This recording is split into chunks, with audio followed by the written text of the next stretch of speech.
Hello, Tom Barnett here again with another story behind the illustration. This one exploring the first time we chose to depict competing superpowers with illustrated characters, a style of political cartoon that, throughout history, has often triggered criticism by those states portrayed in a negative light. Taking a look right here on this illustration, you should catch my drift.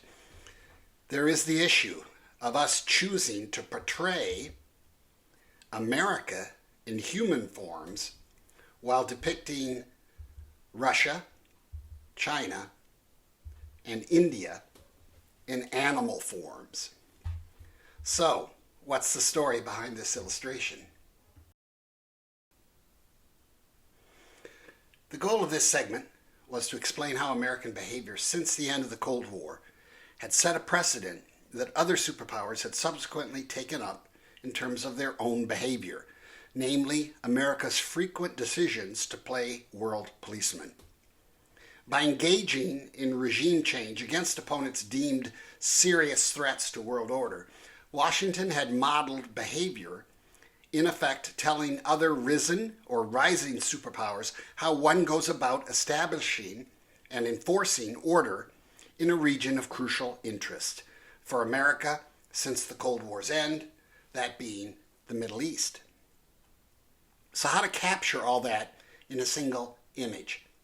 Here in the political cartoon that I selected as a placeholder in order to give Jim and Sarah Nuttall a sense of the way I was looking to go, you get this image of a Take Charge America responding to a regional crisis, but doing so with some weariness concerning the effort. Not bad, but only the first part of the message. So how to get to the rest of the message, the part about how this set an example that other superpowers now embrace.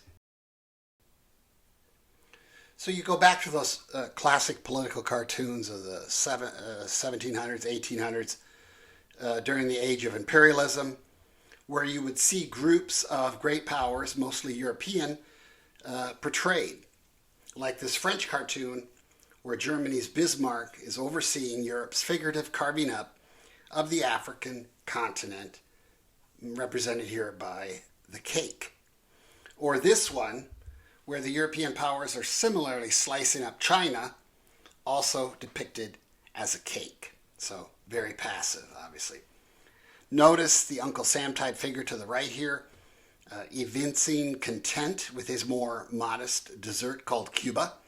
So he's sort of getting away with it during the Spanish-American War, but that means he can't be critical of the Europeans doing similar bad things to China. That was the notion they're getting across there. But you could see they rely on a caption, and we didn't want to go that route. Plus, the cake imagery was all wrong for what we were trying to do. And we didn't want the notion of great power collusion in the deed, because what we were going for was that notion of model behavior. And so, in conversations with Jim Nuttall, we came up with the image of America operating on a map, with Russia, China, and India in the gallery observing. Here, Jim had the brilliant idea of having Lady Liberty as the nurse, basically lighting the scene with her torch, which I thought then and now is very funny. So that's the primary image we ran with. Now, as to the question of why is America represented by humans while the others are depicted as animals, believe me, I thought about that for a long time. Our logic was this.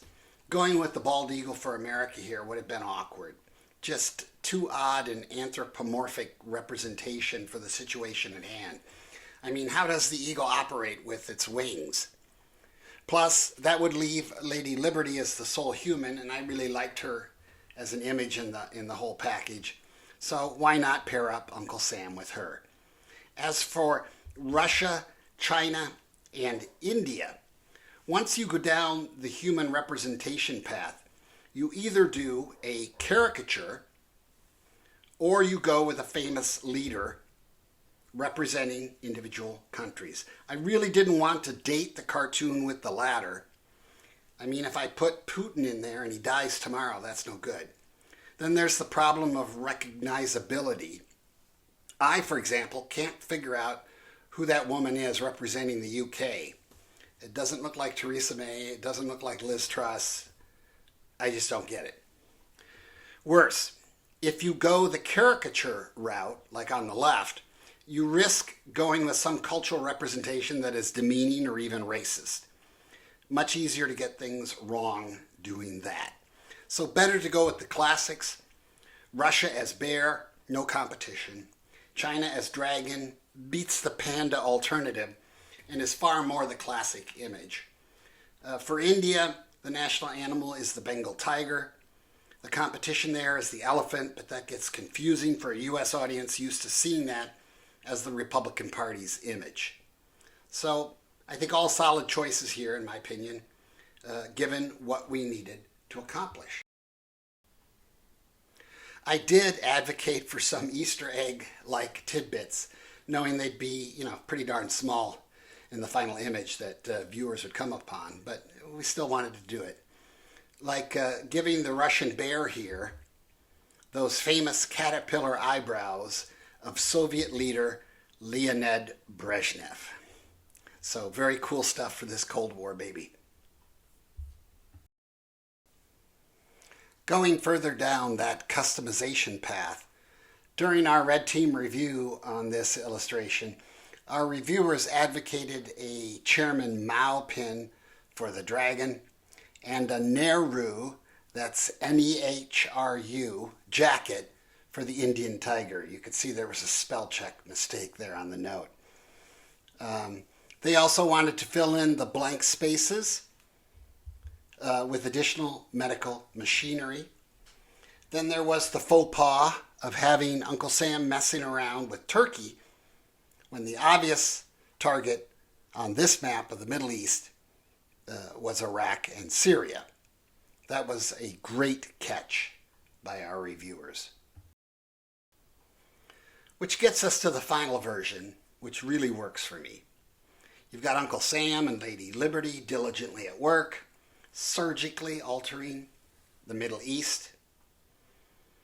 And then you got your three superpowers, Russia, China, India, intently observing, all taking mental notes on how this thing is done. Cause with implied effect. America modeling behavior that others thereupon view as being entirely within their rights, like Russia invading Ukraine to change a regime against which Moscow had leveled all sorts of charges, just like we did with Saddam Hussein's Iraq.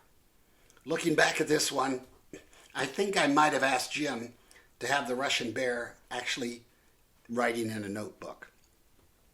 Still, no complaints. This was a complex concept to get across in a single frame, absent any sort of caption or labeling, and I feel like we threaded the needle nicely here. So that is the story behind this illustration, one of my favorites.